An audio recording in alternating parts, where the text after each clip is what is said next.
Mike Rooney. Today's free art lesson is going to be on 5 values. I've done a few of these free lessons on values, but what I want to do is I'm going to do an exercise that I usually do with my workshop people, is I have them paint on a newspaper using 5 values. And what that does is it trains the eye to see multiple values in 5 breakdowns. And the way I'm going to explain it, it's a little system.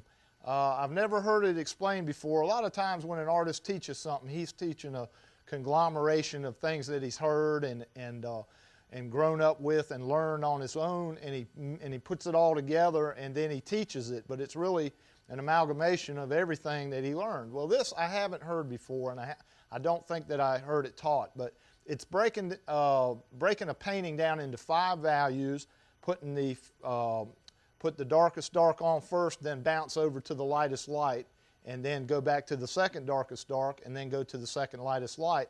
Everything else is a number 3. So I'll kind of explain it real quick. This will probably be a 2-part 5-value free lesson, but I'm going to show you how to do that. You can break down a landscape that way. You can break down working from a photo in your studio. So let's go ahead and get started. Let me show you what I mean. What I'm going to do is I'm going to draw 5 boxes up here. What we're going to do is we're going to train our eye to start using 5 values. And you can do this at home. When you don't really feel like painting one day, just take a newspaper out, black and white newspaper, and do some of these exercises, and it'll really help you to train your eye. So what I'm going to do is I'm going to draw a box, another box, and then another box. And what this is going to be is number 1. This will be number 2, 3, 4, and 5. And what we're going to do is we're going to mix paint and put it on here as a value scale. Then we're going to make piles of paint on our palette, and then we're going to go back and paint right on top of the photo, the black and white photo with it. So what I'm going to do is I'm going to use purple for this exercise and say that that's my darkest dark. So what you do is you paint in your darkest dark. So I'm using cobalt violet, and I'll put cobalt violet in that block. Now that's as dark as I can get, cobalt violet. So what I'm going to do is I'll go ahead and make piles on my palette. So you do this too, so that all you have to do is paint. You don't have to mix and paint. You can just paint. So there's number 5. Okay. Number 1 is straight white.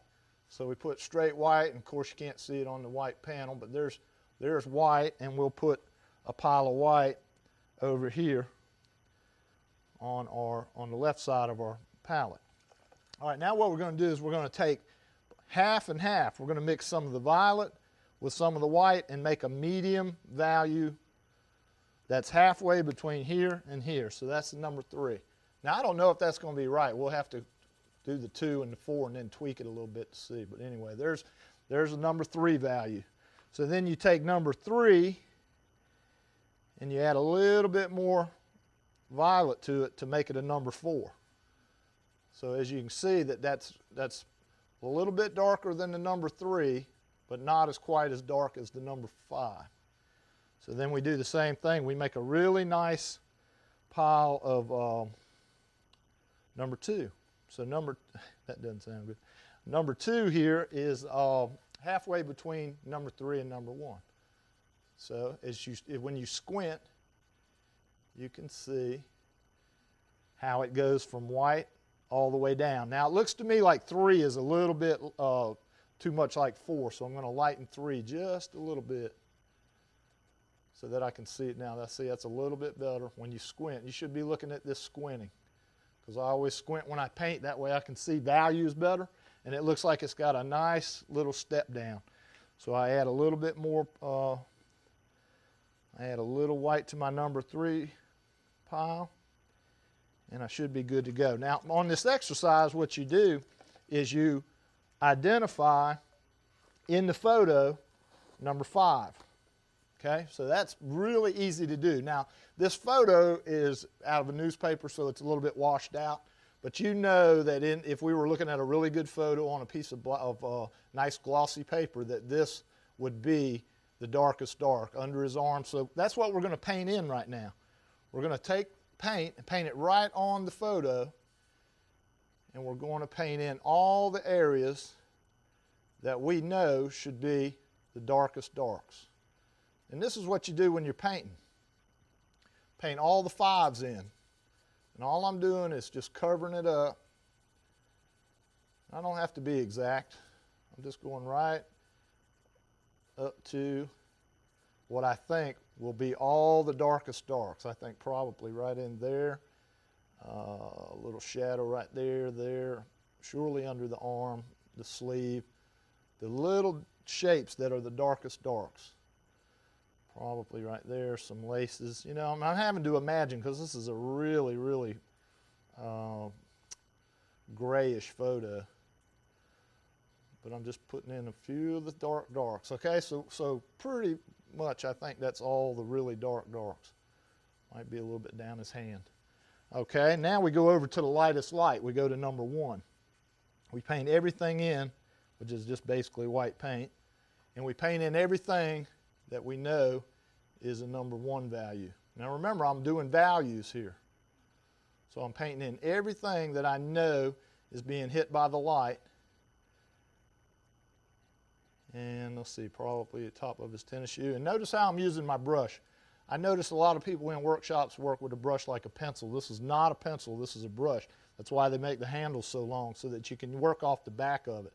But you get a nice looser feel if you work off the back of the brush. But watch what happens when I get all the lights in.